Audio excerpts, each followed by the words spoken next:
Hey, if you saw my previous live just like 2 minutes ago, it's only for a few seconds.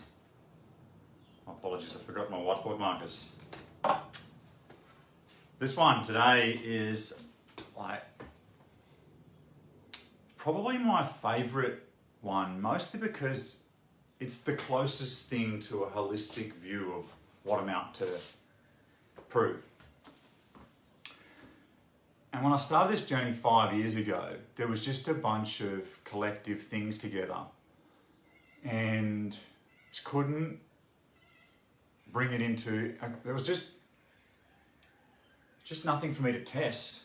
There was a lot of like really cool theories, a lot of really cool insights, a lot of things that weren't me. And that was awesome, like I was making progress. And what I'm about to share today is the closest thing that I have to something that exists already, or at least there's a precedent for it to exist already, and that is like gravity, or the attractiveness of information. And if you consider,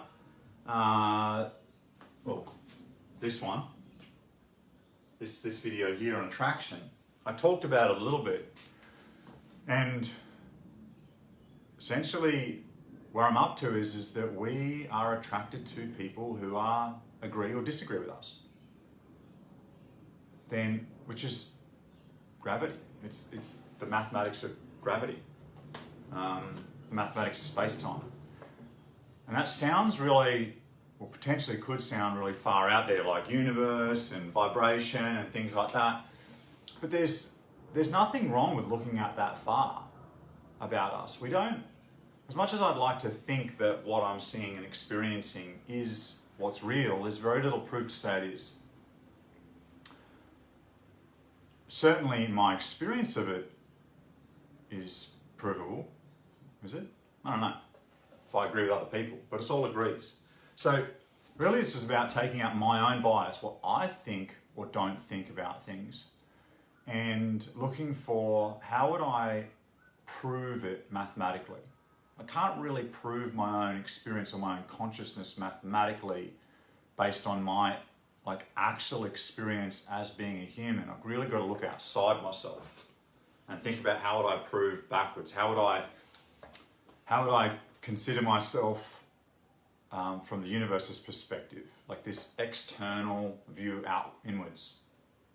How would I look at it from a whole view across humanity? And it's very easy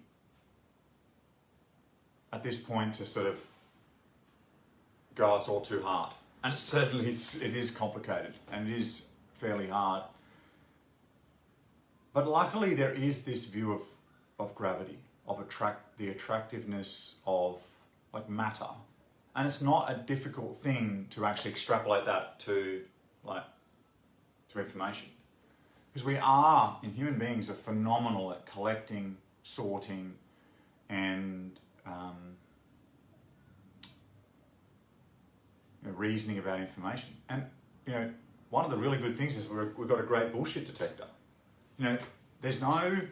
A bullshit detector is sort of essentially what I'm talking about. It's just another way of talking about what I'm saying, which is that in some way, shape or form, we can tell whether what someone's saying is authentic or just complete nonsense. It's just bullshit. That feeling that we have, it's not a gut feeling, it's just this feeling that something's missing. We all crave authenticity. We crave that connection, and that's what I'm talking about. That attractiveness is exactly what I'm talking about here.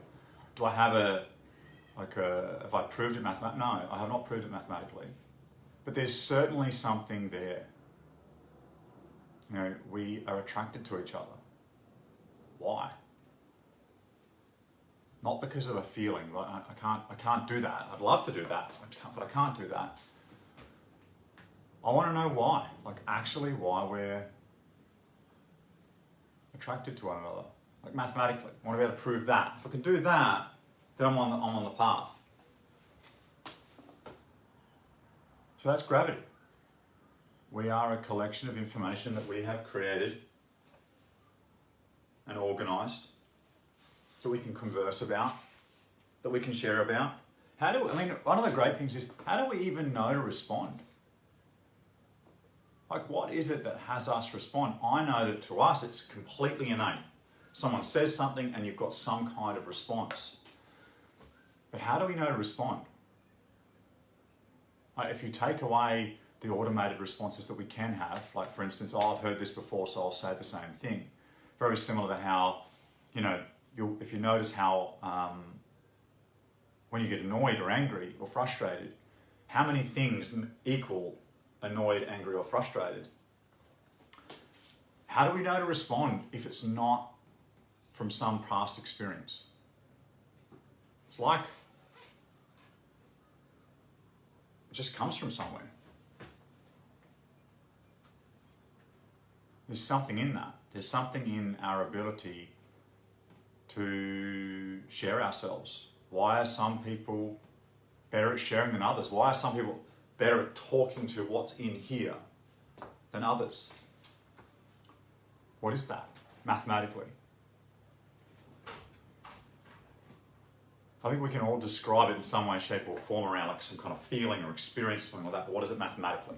And that's the cool challenge. That's why I'm happy that Einstein and Isaac Newton did what they did. And the really super cool thing about Isaac Newton's idea of gravity was that it was a theory, his theory was not really disproved, but a better theory was created by Einstein.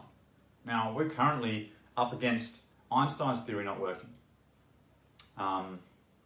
The fact that there's black holes and white holes means that there's something going wrong with that theory and it doesn't work at the quantum level. In other words, there is no theory that works across like not only big bodies but small bodies. And you might have heard things like string theory, other attempts to create a singular theory across large and small objects, and we haven't got one. And I think it's a very bold claim for me to make this, but I've been making bold claims the entire time, which is that there's something about that theory and about our ability to interact with reality or the universe. I think there's a key there. I think that we're able to detect bullshit, even though there's nothing out here in the world that says this is bullshit. There's something missing, is another way of putting it. There's something in missing what someone's saying. There's something missing in what's going on in the world. We are very good at hearing that. So that's where my current theories go. I will be back with a lot more videos that circle around this while I'm creating a model on like a massive, in the cloud computation. What's it called again? A co-laboratory, just a writing code. And I'll just come back and share more about this because there's more to talk about with this, and there's more to talk about with this, certainly. So stay tuned, champions. Thanks for watching.